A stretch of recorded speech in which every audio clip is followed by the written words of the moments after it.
This is a short video meant to help students in their preparation for the oral exam in the course Information Systems for Business.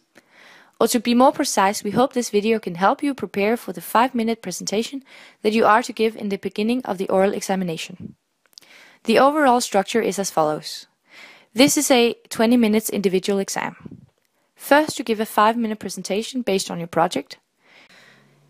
Then you'll have a short discussion with censor and examiner about the presentation for approximately 5 minutes. This is followed by a 5-minute examination in the course curriculum. And the last few minutes are for the censor and examiner to evaluate and grade your performance.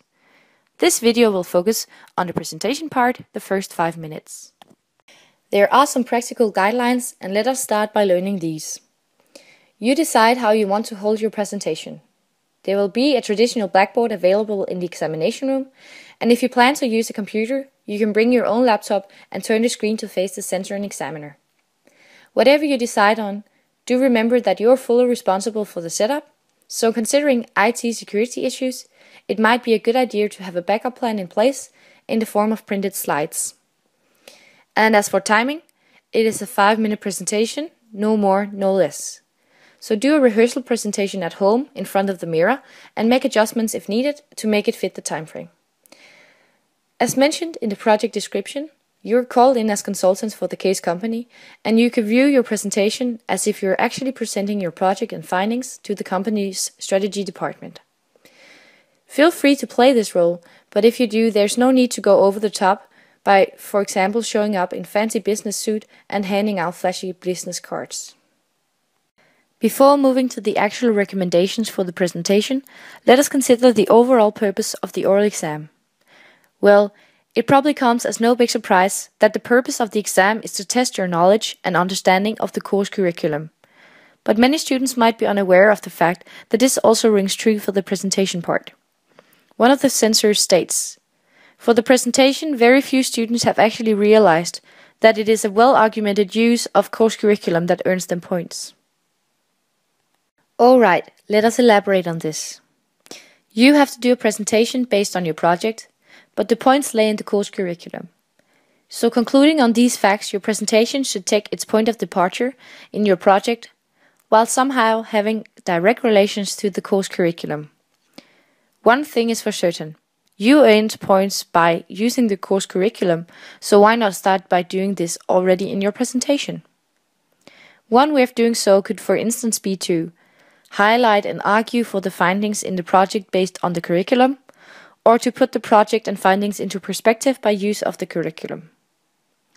Whichever approach you choose, do keep in mind that the censor and examiner have read your report thoroughly already, so there is no need to merely repeat what is written.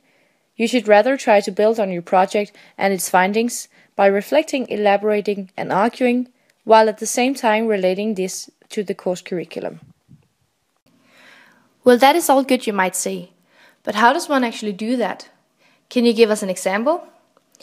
Yeah, sure, I'll give it a go.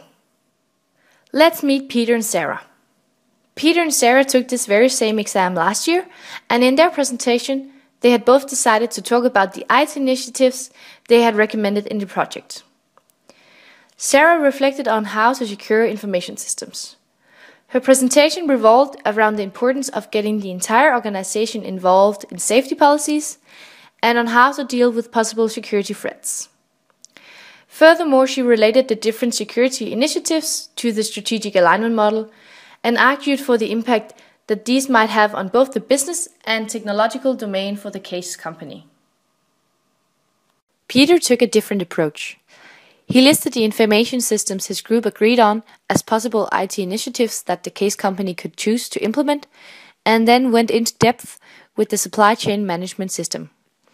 He explained how he personally felt implementing a SCM system was the right way forward for the case company, as he, during a trip to China last year, had seen many products on the market there similar to those of the case company.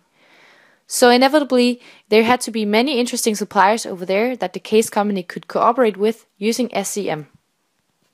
Both presentations were on the surface and technically executed nearly to perfection.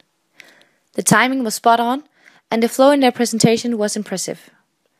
However, It should be obvious that with regards to scoring points, Peter and Sarah rounded their presentations in the opposite ends of the scoreboard. Sarah continuously demonstrated good curriculum knowledge and understanding in her reflections, while Peter, on the other hand, told a very interesting story, but scored no curriculum points whatsoever. We hope this short video has cleared some points of doubt about the presentation. Just remember, present, argue, reflect, based on the course curriculum, and you're off to a good start at your exam.